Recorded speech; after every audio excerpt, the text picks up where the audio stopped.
Well, looks like we are back live. And we've got singles action here. Corey Deuel opposing Sergey Lutsker, another Russian youngster. Yeah, and a straight shooter. Corey is twice as old as Sergey. Really? Yeah. So he's 20. Yeah. So Corey's got probably twice as more experience. Yeah. Corey played a lot of team pool with Team America. Played a lot of pool period all over the world. Won the lag, which I think is confidence booster. Well, and it's very essential, I think, in these races to 5. We have a new referee at the venue. Now, Team USA getting beat 5-1 in both the opening first 2 matches. So. Yeah, it doesn't look good so far, but once again, these were the American newbies put into the fight. So now it's time for the experienced players to have their say. Like Corey Deuel. And Corey, I think, is going to be a little more inept on this type of table. A lot more experience on the new felt, the slicker conditions. Well, here for the DreamChallenge, Corey was called to replace Dennis Hatch. Could you probably elaborate on that a little bit about Dennis missing here? Come again? About Dennis Hatch missing here in Russia, because I've seen here actually his comment on the chat, so I know the answer already, but our audience might not. So could you just name the reasons Dennis didn't come? Well, I think Dennis had some personal things going on as far as starting a business and looking towards, you know, the end of his career maybe, and just the travel overseas was going to be a lot for him at the time.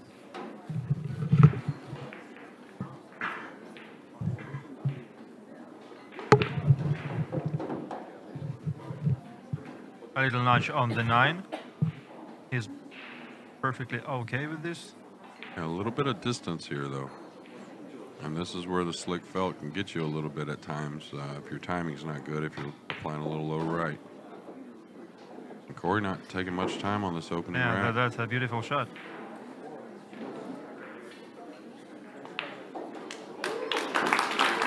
Yes, Jeremy's spot on mentioning here that Corey plays pretty fast. I mean, it was only 27 from 35, but he already made the shot. Yeah, now to our first lead. And that's our first lead in tonight's day 1 of the DreamChallenge 2018. Yeah, but still a chance to keep it like 1-5 again. Right. Just kidding. Well, actually, Dennis also mentioned another interesting thing on our Facebook chat that your next trip is to the Netherlands actually to play the Euro Tour as a part of preparation. That's right.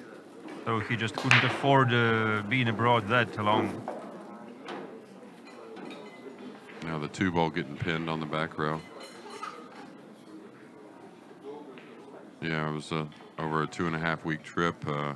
Coming here and then on to Holland.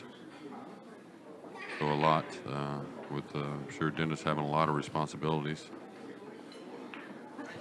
Okay, he's going to play a simple safety here. Now this 2 gets over the side, that'll make things a lot more doable for Corey.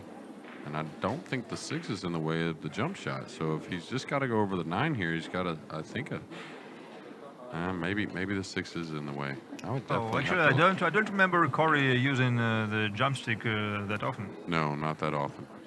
But I mean, you have to these days. Now this might be one he takes his extension on. This is probably a good chance this is the shot of the game. I see interested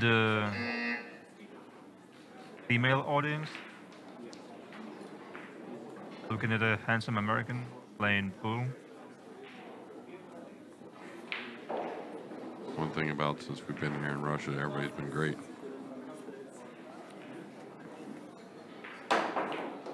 Great shot there. not going to offer an offensive position, but he's still going to have a good control on the table. Probably just playing the cue ball behind the 8 now. That was a very interesting jump Corey was using. Very long one.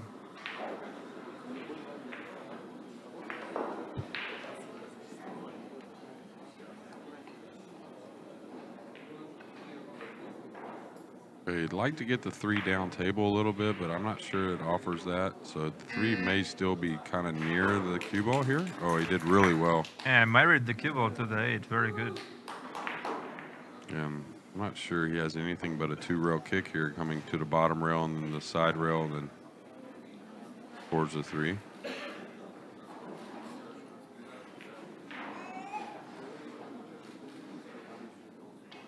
It's kind of how you have to play safe these days to eliminate the jump cue, really. Okay. And that's one thing the new felt will really hamper a lot of guys when it comes to kicking at the balls. They really look for rails that bite a lot, or they play on the tables where the cue ball really checks a lot off the rails. Maybe it comes up onto the way they were brought in their game with kicking. I mean, if they rely on English biting too much, there are various systems for kicking, obviously. Oh, yeah. But then also you have to, he's overran this quite a bit. He wanted to be straight in here for the 4 in the corner and then the 6 on the side. Now he's got to go by the 6, it looks like, and play the 6 in the same corner, which shouldn't be a problem. Oh, he's just going to pinch draw it. Being just a light draw stroke. And Corey, I've always felt, has been one of the greatest position players in the game. Really keeps it simple. Knows the game. And no doubt he's one of the smartest players in the business, actually. Very creative.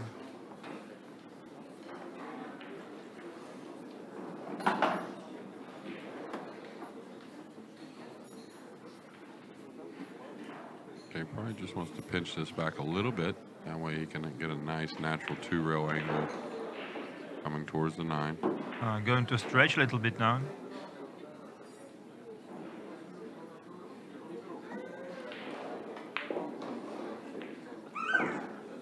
He had to punch it a little bit. Nothing wrong with that. That's that guaranteed shot at the 9. You could get a little better, but this is one of the guys shoot the 9 like this a lot. 2 rails out with the cue ball.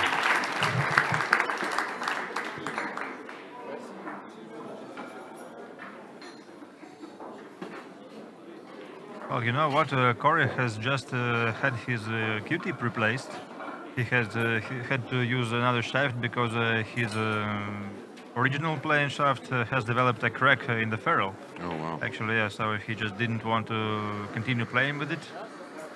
And it is very, very interesting to see how he adjusts to the new tip, and so far, pretty good. Yeah, no trouble.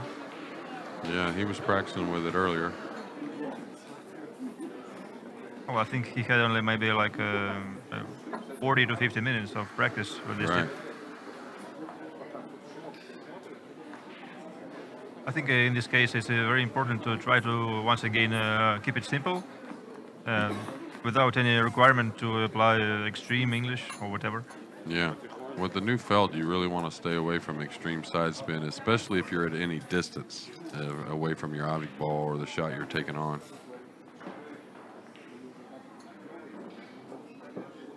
So we got some questions here in the chat. Why it is Corey who is playing? Well, I don't know what to reply. Did you probably consider some other players? Well, yeah, we thought about the lineup some.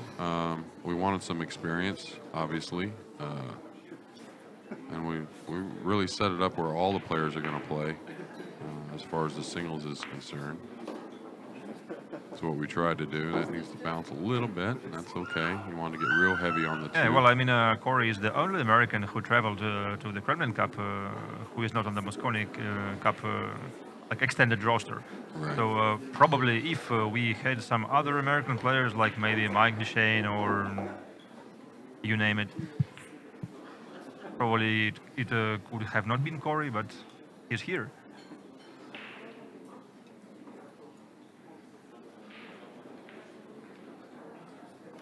He should play short side here on the 5. That needs to go a little bit, though. He could have gotten a little better on that ball. Still should be okay. At least this angle offers the cue ball is going to be off the rail. Just another gentle shot here, trying to drag the cue ball. That's perfect. And again, I think Corey's definitely much more used to the new felt conditions.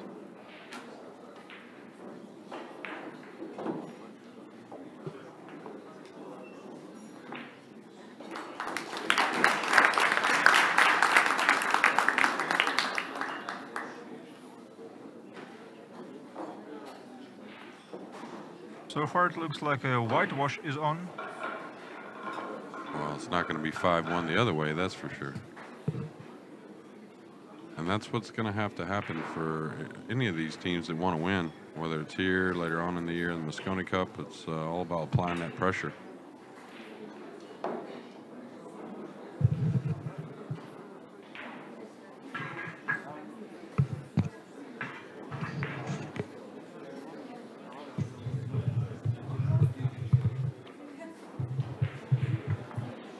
So it's Sergey Lutsker turn to break. Being down. Oh, he's got a bad kiss on the cue ball here. 3-0. Oh. That's a scratch on the break. Fortunately for him, there is not a 1-9 combo on. No, there's not an early one here, but ball in hand certainly going to be damaging, you would think. There's a little bit of congestion with the 4-5-8 after he takes the 1 away. He should go ahead and get, he can get on the natural side of the 2 to fall on the 3. He was looking at a 3-rail angle, but with that 6 being there, it makes the 3-rail angle a little funny. So is he trying to put a lock-up safety? I don't think so. I think Playing off the 5. I think he may be opening something with the cue ball here. Yeah. Like so. And I'm not sure he went far enough to get on the 3. He may have to take a thinner cut on the 3 now. But that was definitely to open the 5 up for later in the rack. So here comes the dreaded extreme side spin, probably. He could make this. He could make this cue ball kind of hydraulic here. Watch this with a lot of high angles. Like, uh-oh. Oh, that's a very beautiful shot and a very unfortunate outcome. Yeah, and you know, it looked like something that you may not want to try. He just overhit it. I think that was actually the right shot.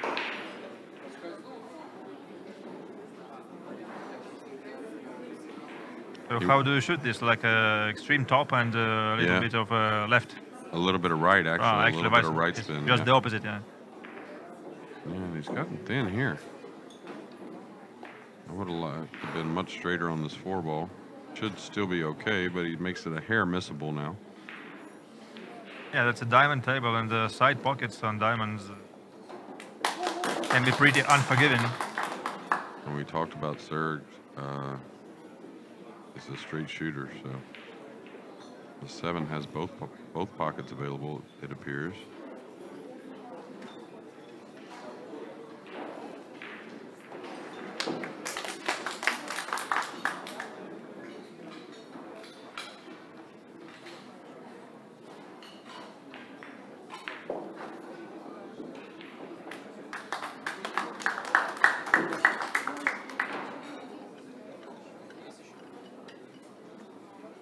Right now he has to make his mind on which position to choose to go from the 8 to the 9. And it definitely not go forward with the cue ball here, so he'll hit this with low right, trying to come back just a little bit left of where the cue ball's at now for the 9.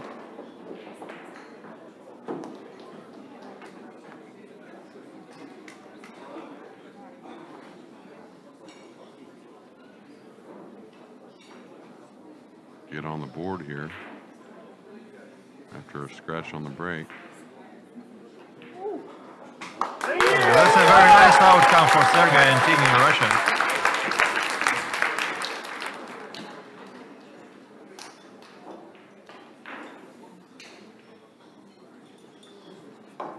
And Corey opened with 2 break and runs on his 2 opening breaks. Well, we have a question whether Russian players are considered for the Mosconi Cup. Yes, they are eligible, they are not excluded, but well, it all comes to the European ranking for Mosconi Cup and the world ranking also.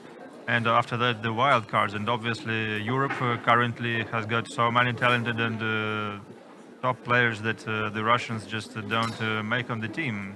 So far, it was only Konstantin Stepanov who was playing the Mosconi Cup, and actually he won. It was 2007. Yeah, I remember that. I wasn't on the American team that year, but I remember it. That's for sure. Yeah, I asked Ruslan if he had any chance, and he said no. It doesn't look like he has. Well, any actually, he did, but well, he played 2 events pretty poor, and in the end, all that counts. Is the 1-9 going to line up here to get a? No, I don't think it's okay. I don't think one passes actually.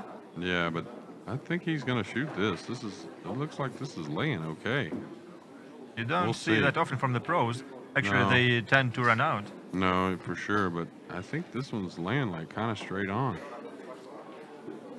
I mean, the one, I believe it does go. It may not have a full pocket, but.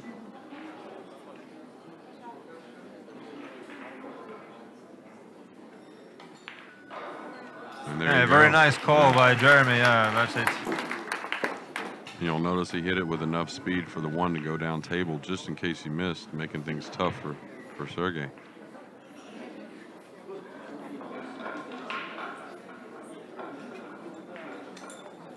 And these games are going quickly, Michael. Yes, that's for sure. And Corey is to blame actually, because his pace of play is pretty sporty. Right.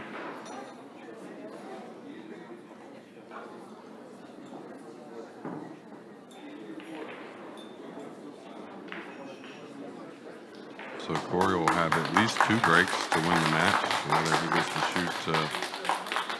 So encouragement from the crowd here for Sergey. He needs it badly. Just don't scratch. He got an unfortunate kiss on the last scratch, so. Okay, won't see one down yet. So Corey's going to have an opportunity on a 1 ball here. By the way, I just noticed that the replacement referee, and we have 2 here, he just placed the 2 ball random. Yeah, I noticed that in the earlier couple games this match. So Corey with the 2 being very available, just level out, pocket the 1. Now it's the 3 past the 5. That's the key. I'm assuming it does the way he. Maybe the top view would give us an answer. I'm assuming the 3 does pass the 5, or else I think Corey would have played a little different position on the 2. Meaning he may have elevated on the 1 to get a little more full on the 2. Oh, wow. So it looks like a safety. Well, it looks like a safety, but it was definitely. He was trying to make pocket it. Yeah.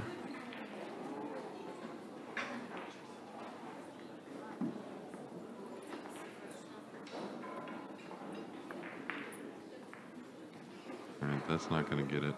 Yeah, guys, in the background we have Shane Van Boning hanging with the Russians, and the reason is that he is not involved for tonight. We have the doubles like Oscar and Shane McMinn playing, and the last match for the evening is Skylar Woodward versus Ruslan Chinakhov. So now Shane Van Boning is free to even to change his clothes. I think like Billy Thorpe did. Right.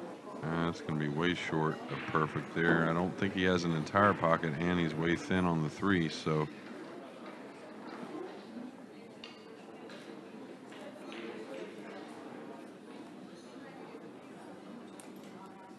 Yeah, I'm not sure he can even go for this unless if he has a full pocket, he'll go for it.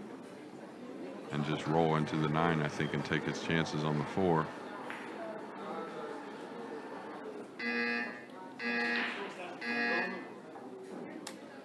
Extension called.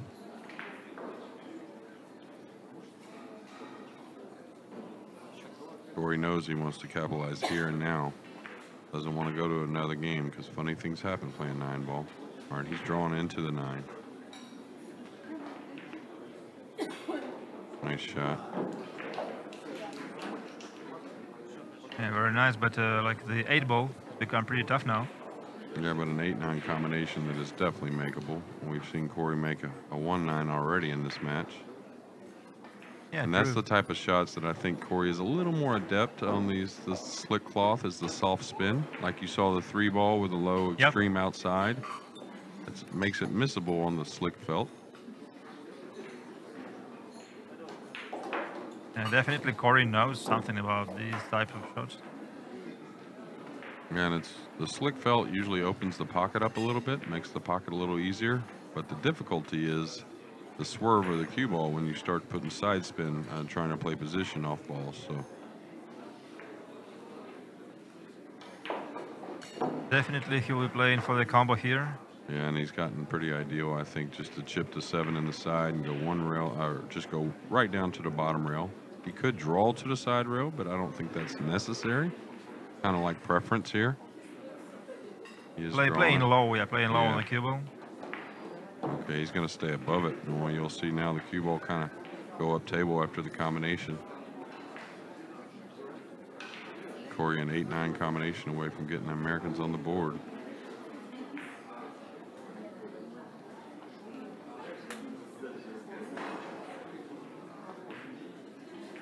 Yeah, that's a good one, yeah.